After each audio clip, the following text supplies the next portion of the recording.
Tania Ricard has committed to reaching net zero in its own operations by 2030 at the latest, and overall by 2050. The 2030 deadline is not far away. How are you going to achieve that?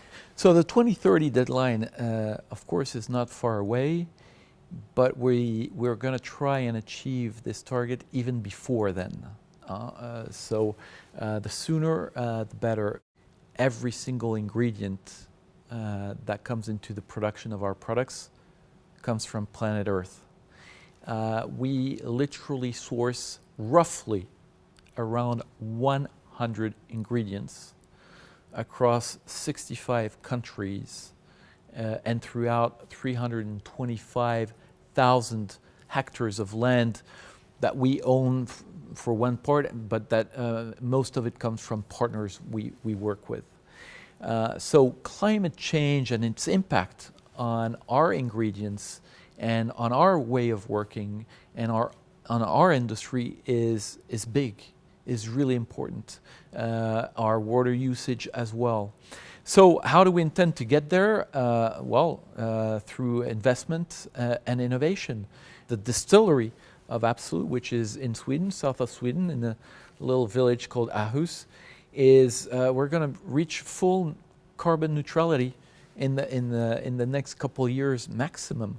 What we're working on is probably compensation on the transportation side, but this is probably the most advanced distillery from an environment point of view of this scale.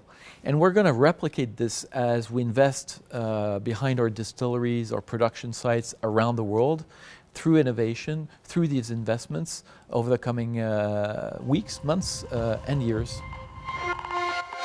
In November 2021, leaders of business and state from around the world gathered in Glasgow, Scotland for COP26 to discuss climate action and pledge to make changes that will support the aim to limit global warming to 1.5 degrees Celsius by the end of the decade.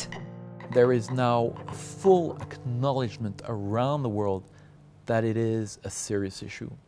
People's lives and jobs depend on industries that are having a negative impact. How do we work on that transition? How do we finance that transition?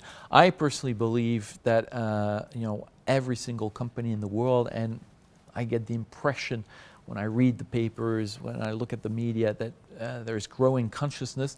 We all have a role to play. I think it's really public and private that have to advance together.